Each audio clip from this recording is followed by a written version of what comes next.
Teman-teman, saya bersyukur dan bahagia dapat jumpa lagi dalam keadaan sehat. Miliaran fakta, kisah cinta manusia, zaman ke zaman beda-beda. Kisah keteladanan tentu tidak semuanya. Kisah cinta umum boleh dikata terdistribusi normal. Apa maksudnya? Normal memberi gambaran umumnya rata-rata, ada yang di atas rata-rata sampai ekstrim sangat positif, selalu juga ada yang di bawah rata-rata sampai ekstrim negatif. Saya cerita, Anda menebak. Ketika saya SMA tahun 58 tahun lalu, kala itu baca buku di perpustakaan sekolah, kisah seseorang yang selanjutnya terpatri dalam kenangan. Kenangan itu berkaitan judul video ini, Benih Karakter Menumbuhkan Bibit Ilmu dan Cinta Pembawa Berkah. Gadis kecil dalam keluarga guru, karena kondisi negara, keluarganya jatuh miskin. Dia memiliki benih karakter pembelajar. Ibunya meninggal saat dia usia 10 tahun. Itulah kesan mendalam saya, karena saya ditinggalkan ayah pada saat kelas 2 sekolah rakyat usia 8 tahun. Gadis itu suka belajar, rasa ingin tahunya sangat besar.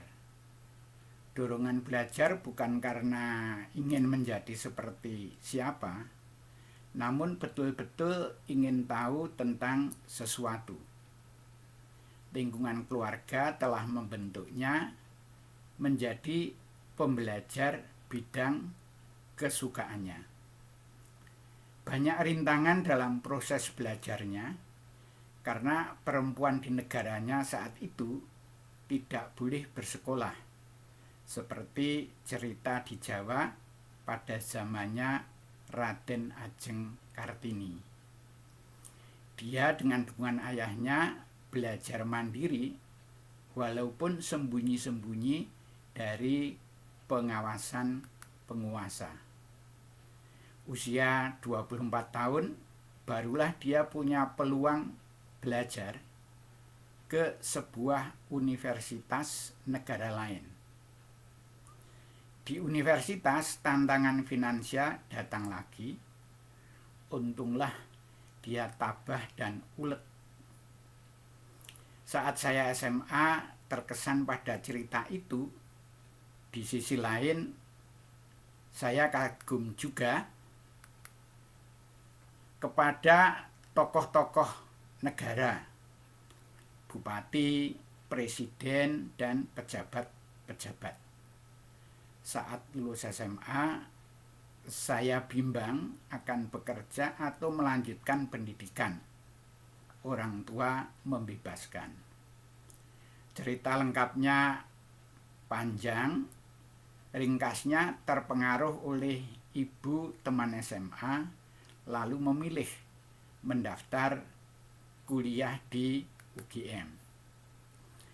Di UGM tidak mudah segi ekonomi, berjualan kecil-kecilan bersama adik-adik yang sekolah SMA di Jogja juga, dan satu-satunya kakak perempuan kuliah di akademi sambil kadang main ketoprak dapat konsumsi.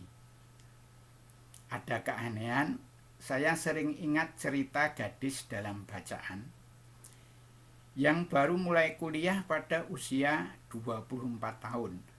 Saya yakin dia lebih sulit dari saya.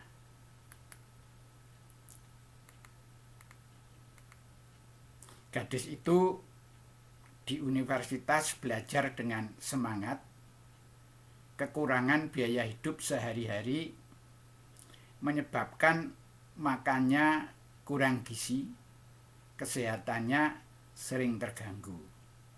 Saya merasa wajib tertular ketabahan dan keuletan gadis tadi. Sejarah hidup saya berlanjut pasang surut. Suatu saat saya mendapat amanah menjadi rektor UGM periode 2007-2012. Bersyukur saat menjalani masa sebagai pimpinan UGM, dari wakil rektor sampai rektor, data kondisi prosentase mahasiswa miskin ekonomi di UGM sekitar 7% tahun 2003 menjadi 26% tahun 2012 karena penganggaran UGM dan usul-usul UGM ke pemerintah mendapat dukungan. Tetap sering ingat kisah percintaan di kampus gadis kecil yang ketika universitas sudah usia 24 dan berharap beberapa mahasiswa-mahasiswi menemukan jodoh pasangan di kampus-kampus. Mengharapkan mahasiswi dan mahasiswa punya waktu kebersamaan, berjalan kaki ke perpustakaan atau laboratorium, ikut berbagai kegiatan kemahasiswaan, dan sebagainya. Banyak bagian harapan saya belum terkabul, namun telah sangat bersyukur iman pada takdir Tuhan. Walaupun tidak bisa melupakan kisah cinta yang saya baca di SMA.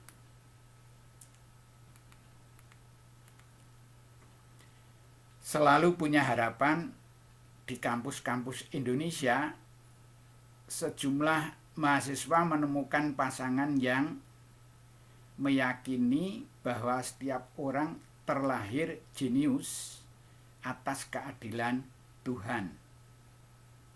Berharap ada pasangan-pasangan sepakat berjuang membuka tabir rahasia Tuhan, menemukan peta jalan kemajuan dan kesejahteraan bangsa.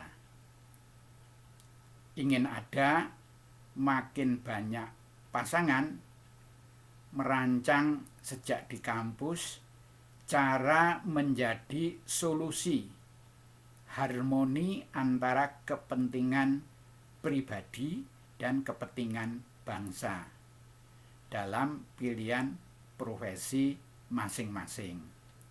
Misal, menjadi manajer inovasi, menjadi entrepreneur, pemimpin perusahaan, pemimpin bangsa, pekerja sosial, dan apapun yang bermanfaat dengan semuanya berbahagia.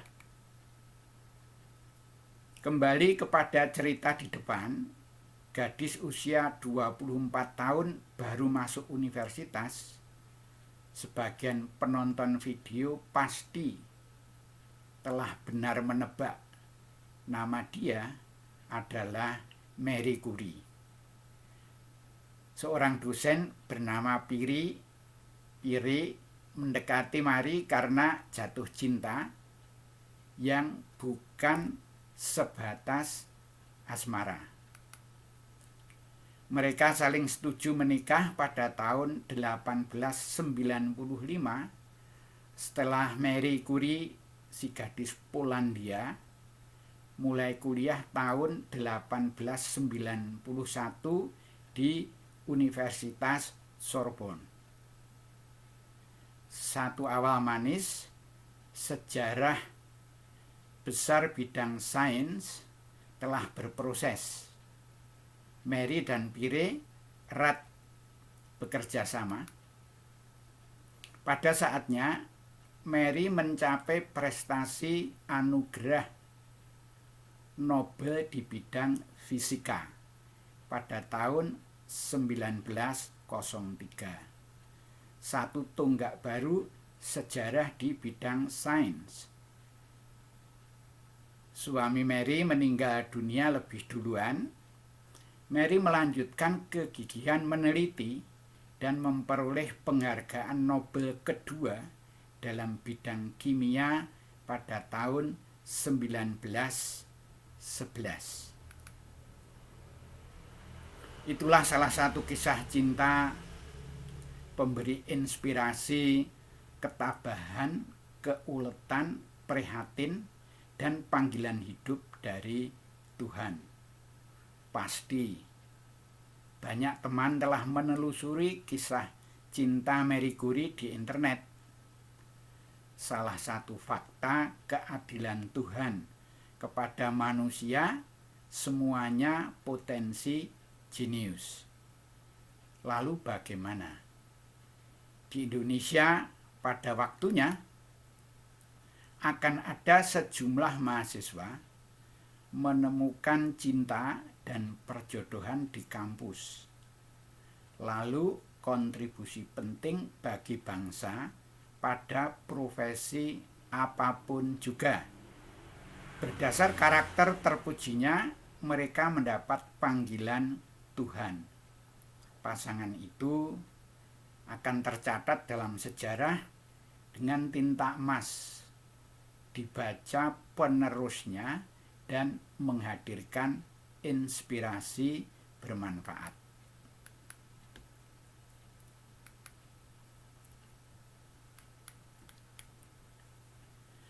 Sekian dulu. Terima kasih atas kesabaran menonton video dan sampai jumpa lagi berikutnya. Sehat dan berkah selalu. Amin. Sekali lagi, terima kasih.